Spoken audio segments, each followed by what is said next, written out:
All right, Desmond Ridder. Do you wish that Kirk Cousins was cool? Boy, do I have a quarterback. Like, you know how Kirk Cousins has this massive cult analytics following because like all of his numbers are good, but then you watch him and you're like, the vibes are off. Like, you don't like throwing against pressure. You don't get you don't feed the ball to your star receiver in like one-on-one situations. Like, yeah, you like look good on a stat sheet, but when I watch you, you just don't seem like that guy. Ridder solves that problem. In terms of executing this very common offense that we see in the league that works the middle of the field, that works off of play action, requires really good footwork, requires willingness to attack tight windows. Ridder's got all that in a bag of chips. People get concerned about his arm strength. That's not necessary. It's perfectly fine. It's not like a Joe Burrow problem. Like it works for the league. People get concerned about the sacks that he takes. They're better than Willis. They're better than Pickett. Like, it's not amazing, but again, it's fine. We're not talking about debilitating traits here. This is just play style. This is the sort of guy he is. And then you get to the off-script plays. And that's where your Kirk Cousins and your Jimmy Garoppolos and your Baker Mayfields and your Jared Goffs, all these products of this offense tend to fail. And Ridder doesn't fail there. He tested as a over 90th percentile athlete at the combine. He has the ability to run away from dudes, break the first tackle. He's got great footwork in the pocket to regularly shed the first angle and to help set up his offensive line. And he's willing to throw second to third reaction. He's willing to throw second to third read. And if everything goes to heck, he'll find his number one receiver and put the ball up there and ask him to go get it. And so Ridder plays the position the way we want to in terms of intelligence and aggressiveness. He's not like a Derek Carr who knows what's going on, but then just throws the check down anyway because he's scared to compete. He wants to compete. So he's got the intelligence, he's got the aggressiveness, and he's got the athletic ability. If I had to put chips right now on one quarterback to have a 10-plus year career in the NFL as a starter, it would be Desmond Ridder without blinking. He is a clear first-round quarterback that was just hiding in an AAC school, and the league didn't catch up to it until it was almost too late. But he'll go in the first round, and deservedly so. That was really convincing, but I did get distracted by Derek Carr just getting shoved in front of a bus right there. I guess Carr's the best example of like, wow, what a smart quarterback. Also, stop throwing checkdowns. We get it. You're smart. You figured out the checkdowns there. Now, like, challenge somebody. You know what I mean? Let's go make it explosive. And Ridder will do that. That was very convincing. Okay, DK, tell us why teams should not draft Desmond Ridder in the first round. All right, I'm gonna pander to my audience here.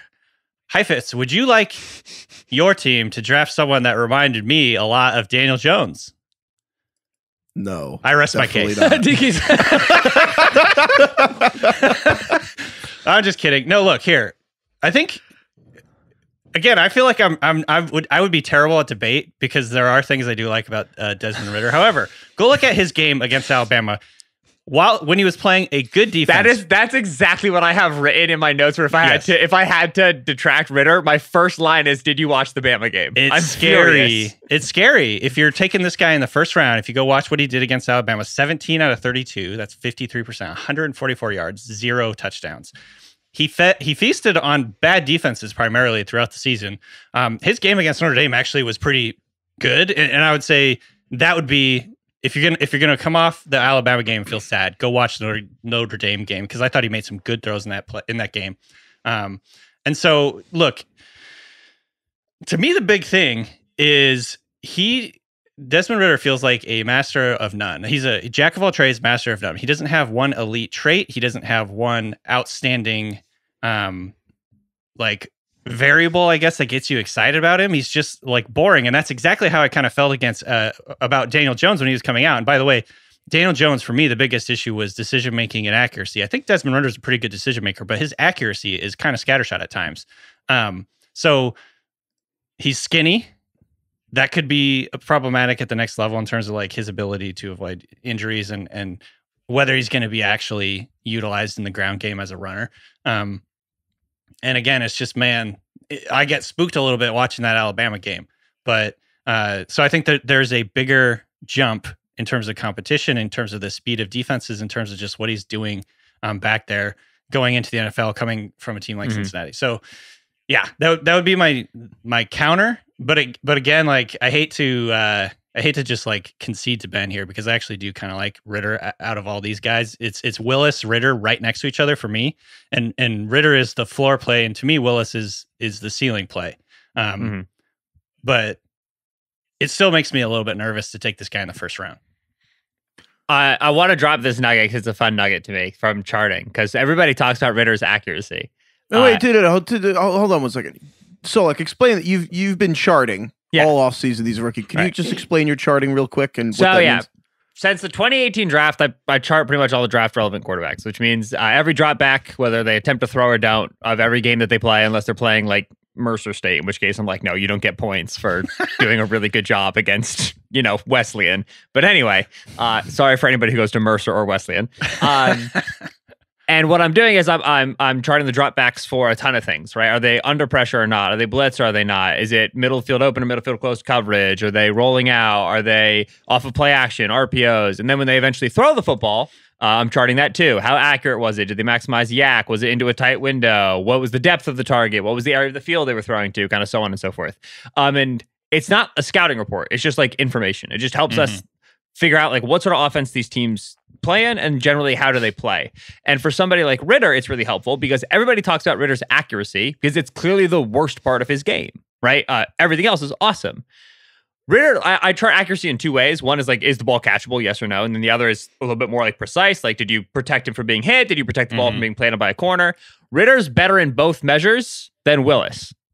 And again, in general accuracy, he's worse than Pickett. But in placement, in like really like detailed, are you putting the ball where you should? He's better than Pickett.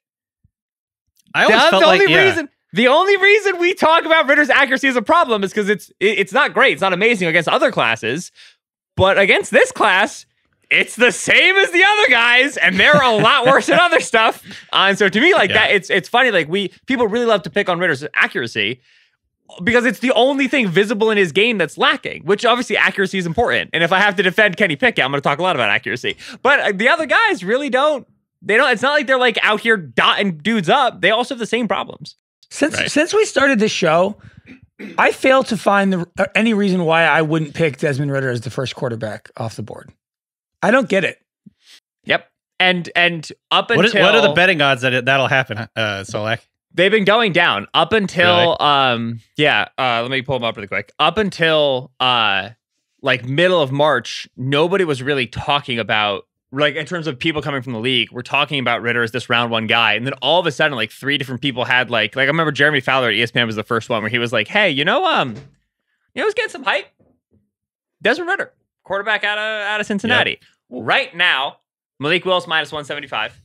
Kenny Pickett plus 130 because of the Panthers. Shout out Kenny Pickett, shout out the Panthers. Yeah. Matt Corral is plus 1,800 and Desmond Ridder is plus 2,500. I will tell you. Corral is higher than Ridder? Yes. Oh, wow. I will tell you right now, I have substantial money tied into Desmond Ridder for quarterback. I don't think it happens because of Pickett at 6. But yeah, again, if there were a guy I was betting on with a round one pick right now, there's only two I would want to. It'd be Willis and Ridder. And if I had my pick of both, for most teams, I'd take Ridder. I think the intangible part too is what's interesting about Ridder. Like, so like you were telling us that he's like Brady-esque as a competitor in terms of just like he wants to get to the bottom of how he can get into opponents' heads, and he like thinks that, like, looks up their girlfriend or whatever on Instagram so he can like talk about her or whatever, like things like that where it's like diabolical shit talking. Which Ridder I like also about Ridder. is a dad, big dad dude. I didn't want to bring that up because people are making fun of me. I've brought this up several times on podcasts, the fact that he's a dad. And of course, I'm biased because my life changed when I became a dad. But your life changes when you become a dad. It's a fucking fact. Well, at least for a lot of people. And so I think that is another too. That's like a check mark by him in terms of like maturity and just having seen some shit in the world. Like, being a father changes your perspective on everything. Counterpoint, he's not getting a lot of sleep. No, I think she's a little older now. How old's Desmond Ridder's kid? Yeah, he's past like the colicky stage. He's fine. Is there a history of QBs getting drafted with a baby and how they perform their rookie season? I don't know. We should look that up. Baby was born in April of 2021. Okay. So baby's over a year. Yeah. Yeah. He's not getting sleep. Probably sleeping good, solid 6-7 hours at a time. Yeah. Here's the thing. I feel like if you put a gun to my head and said one of these quarterbacks in this year's draft will be an MVP, I feel like it's Malik Willis. And if you put a gun to my head and said one of these guys will start in the NFL for 10 years, I feel like it's Desmond Ridder. That's a way to think about it. That's a really good way to think about it. Yeah. You look at the quarterbacks who succeed out of the second round.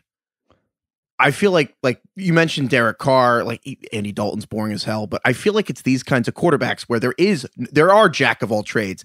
That's why he falls. But that competency, when they go to a team that is solid, I think if Desmond Ridder and like if the Lions take him at the end of the first, I'm not excited about that. If a solid team that already has like a bunch of pieces around, like if the Saints took Desmond Ridder, I'd be thrilled. That's a good point. And that's kind of how I see him. I feel like he's going to be great. And he will be able to meet the bar of like a high veteran team. I think that like Malik Willis walking in and not really knowing what a modern offense is in the NFL was a problem. Desmond Ridder, I feel like would be really I'll tell you great. right now, if you put Desmond Ridder in my hand, gave me 32 teams and let me drop him where I want Pittsburgh. Craig, I'd put him in Pittsburgh in a heartbeat. Absolutely. It makes Matt a lot of Canada sense. Offense, those receivers, yes, sir. It is very nice. What about Seattle? Because there's a contingent of Seattle fans who are talking themselves into this. The Rams offense in Seattle? Yeah. So, no, Seattle's another good example. It works very well. DeKalen must remain on the team. Right. No, there was a few flashes, and you're the only person I've ever heard say DK Metcalf. I love his name. I love DeKalen. I think it's such a fun name for DK. What a flex to just say that. DeKalen. So sorry, I got distracted here, but to abandon the bit for a little bit and hop on the pro Ridder side of it. There was a few times, and he didn't do this very often in their offense, but there was a few times where Ridder took the snap from under center, booted out, dropped back, and like hit a deep bomb. And I was like, see, that to me translates really well to whatever like the Seattle offense. I think for what the Seahawks want to run the Rams style offense, like obviously he's going to have to like hit backside digs and things like that to make it really effective over the middle of the field. And he was pretty good over the middle of the field. He liked to attack the seams. So I don't know. I'm talking myself into him as a Seahawks pick. Hopefully it doesn't have to happen at 9. But I could also see the Seahawks doing that because they're the Seahawks.